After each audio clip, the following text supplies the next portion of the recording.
নমস্কার বন্ধুরা, আমাদের সকলের বাড়িতেই তো মুসুর ডাল থাকে। আর আজকে এই মুসুর ডাল দিয়েই তোমাদের ডালপুরির রেসিপিটা দেখাবো। তাহলে চলো রেসিপিটা শুরু করি। সবার প্রথমেই নিয়ে নিচ্ছি হাফ কাপ পরিমাণে মুসুর ডাল। জল দিয়ে 3 থেকে 4 বারের মতো ডালগুলো ভালো করে ধুয়ে নিয়েছি। এবার 1 বাটির মতো জল দিয়ে মুসুর ডালগুলো ভিজিয়ে রাখছি। অন্যদিকে 1 কাপ ময়দা একটা বাটিতে চেলে নিচ্ছি।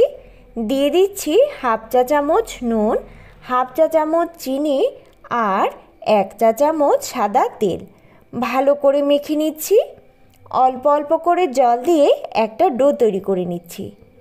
হাফ চা চামচ সাদা তেল ডোটার ওপরে দিয়ে আরও একটু ভালো করে মাখিয়ে ঢাকা দিয়ে রেস্টে রেখে দিচ্ছি।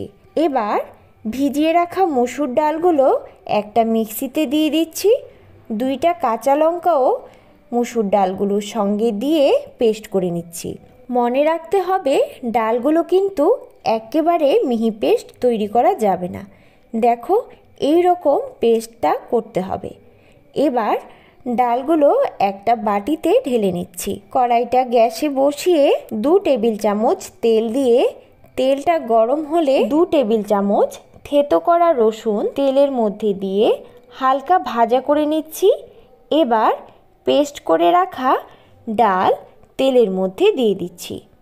কিছুক্ষণ নাড়াচাড়া করে এর মধ্যে হাফ চা চামচ হলুদ গুঁড়ো, অল্প একটু লঙ্কার গুঁড়ো, হাফ চা চামচ ধনে আর জিরে গুঁড়ো আর স্বাদ মতো নুন দিয়ে ভালো করে মিশিয়ে হালকা ভাজা ভাজা হয়ে আসলে 2 চা চামচ চিনি দিয়ে কিছুক্ষণ ভেজে নিচ্ছি। এবার 1/4 কাপ জল দিয়ে দিচ্ছি। এইভাবেই নাড়তে নাড়তে মুসুর ডালগুলো ভেজে ঝুরু ঝুরু হয়ে আসলে 1 টেবিল চামচ গরম মশলার পেস্ট দিয়ে দিচ্ছি। ভালো করে মিশিয়ে নিলেই পুরটা তৈরি হয়ে গেছে। এবার একটা বাটিতে নামিয়ে নিচ্ছি। অন্যদিকে যে ময়দার ডোটা মেখে রেস্টে রেখেছিলাম আরও একটু মেখে লেচি কেটে নিচ্ছি। এবার একটা লেচি এইভাবে হাতে নিয়ে গোল শেপ দিয়ে আঙুলের সাহায্যে এইভাবে বাটি বা পকেটের মতো তৈরি করে মুসুর ডালের পুরটা এর মধ্যে দিয়ে এইভাবে চেপে চেপে মুখটা বন্ধ করে দিচ্ছি। তোমাদের বোঝার সুবিধার জন্য আমি আরও একবার দেখিয়ে দিচ্ছি। দেখো সবকটা লেচিতে পুর ভরা হয়ে গেছে। আর বাকি যে ডালের পুরটা রয়ে গেছে আমি একটা এয়ারটাইট বক্সের মধ্যে ঢেলে ফ্রিজে রেখে দিচ্ছি। পরে যে কোনো সময় ব্যবহার করতে পারবো। এবার হালকা হাতে পুর ভরা লেচিগুলো বেলে নিচ্ছি। খুবই হালকা হাতে বেলতে হবে, না হলে কিন্তু পুরটা বাইরে বেরিয়ে আসবে। দেখো কত সুন্দর হয়েছে, একটু পুর কিন্তু ফেটে বেরিয়ে আসেনি। এবার গ্যাসে কড়াইটা বসিয়ে পুরিগুলো ভাজার জন্য পরিমাণ মতো তেল দিয়ে দিচ্ছি।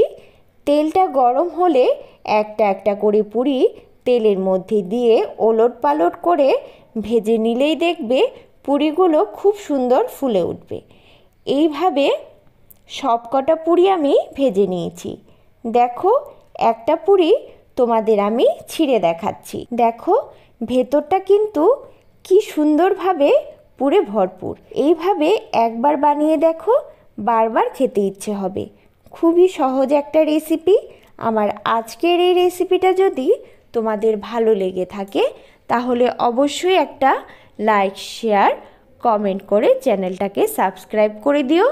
আর পাশে থাকা বেল আইকনটা কিন্তু প্রেস করতে একটুও ভুলবে না। ধন্যবাদ।